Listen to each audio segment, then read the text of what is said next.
Hello everyone and welcome back to Reel of Time Theory.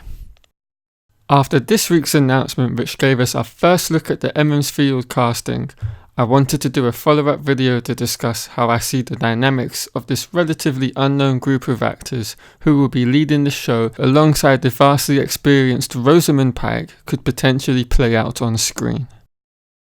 If you watched my previous video on the channel where I discussed why I believe the writers chose to lead the show with Moiraine, you would remember that I explained how it would free them up to cast the Emond's Field group with the most gifted set of actors that they could possibly find for each role. I'll leave a link to that video in the description below, as well as a card icon in the top right corner of this video.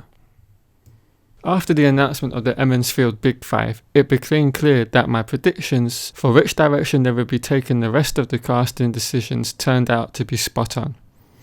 By leading the show with Moiraine through the experienced and talented hands of Rosamund Pike, this allowed them to scour the globe for the most talented set of individuals for each of the roles that they could possibly find. And what we have ended up with is a group of individuals who not only look like the roles they're being cast in, but also from the small amount of footage I could find of them, is a group with serious acting credentials. For the purpose of this video, I'm going to be splitting the two sets of Emond's Field groups into. The first group is obviously going to be that of the book series, and the other group will be known as the TV group, just to make things a little less confusing for us all. What is most interesting to me after learning of the casting choices for the TV series is that there are many parallels between the Emond's Field group from the TV show and that of the books. The only differences within these similarities is that of the experiences the actors and book characters go through from a practical standpoint. One of these similarities is that of the age gap within the group. We are all made aware very early on in the Eye of the World that there was a vast difference between Moiraine and her travelling companions from the Two Rivers. This isn't just the case in terms of the sheer number of years between them all, but on a much broader sense. Their experiences and understanding of the wider world from which they are in and their places within that. What was obvious about this age gap was that it was always going to be played out on the TV series and as such needed to be taken into consideration when going through the casting process.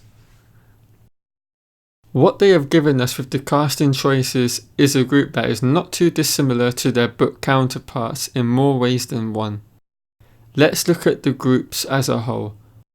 For one, we have the mother and father figures in the form of Moiraine and Lan, which is paralleled within the TV group with Rosamund taking up the mother figure role, and as of yet the unannounced actor who will be playing Lan, who will be the father figure to the younger actors. In much a similar manner to which Moiraine and Lan help to guide the younger Emond's Field members in the early stages of the series, the same will now be playing out on the TV show, but just in a different manner, where the characters of Lan and Moiraine were there to guide and educate the young Emond's Field group as they ventured out into the larger world to help prepare them for their eventual roles within it. Both Rosamund and whoever is playing Lan will be doing the same, but just from an acting standpoint. Both Rosamund and her fellow actor who plays Lan will be there to guide and give their experience and knowledge as veteran actors in the series to the younger cast members. They can show them the ropes, so to speak, although looking at the work they have all previously done, I don't think they will be needed to be guided as much as the characters were in the series. But this is still their biggest roles to date, and thus far in their careers won't have been expected to lead a show of this magnitude moving forward.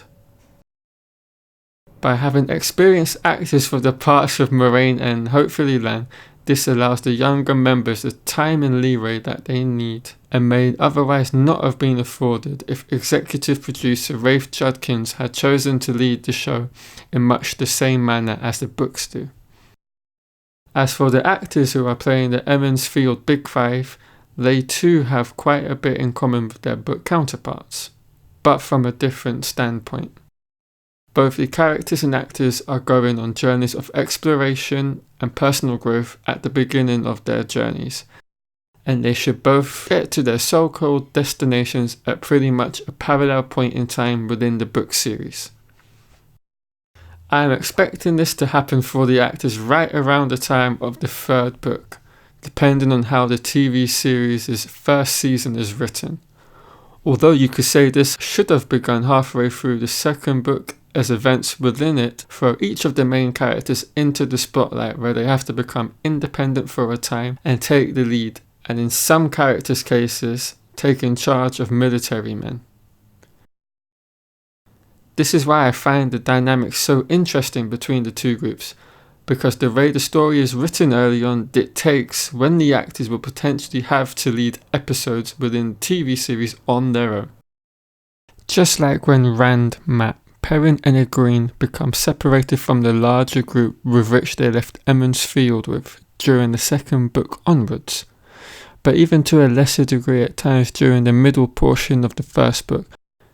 This will be their first taste of making decisions of their own accord and having to decide which course of action to take during certain passages within the books. This will be paralleled in pretty much the same manner in the TV series, as these moments within the books could offer the young actors their first taste of being the lead for an entire episode. But the only difference will of course be the experiences, as they will differ dramatically between the characters and actors. It's just their respective journeys that will be completely different, from the responsibilities they will have to face to their experiences along the way to the end point of their journey. And that journey's end is their blossoming independence, and for them to not have to rely on other people to such a huge degree throughout the rest of the series. So that's my take on the similarities between the characters and their acting counterparts. Let me know in the comments below if you see any other similarities that I haven't mentioned. Thanks for watching the video. Please leave a like if you enjoyed and subscribe for more Wheel of Time content.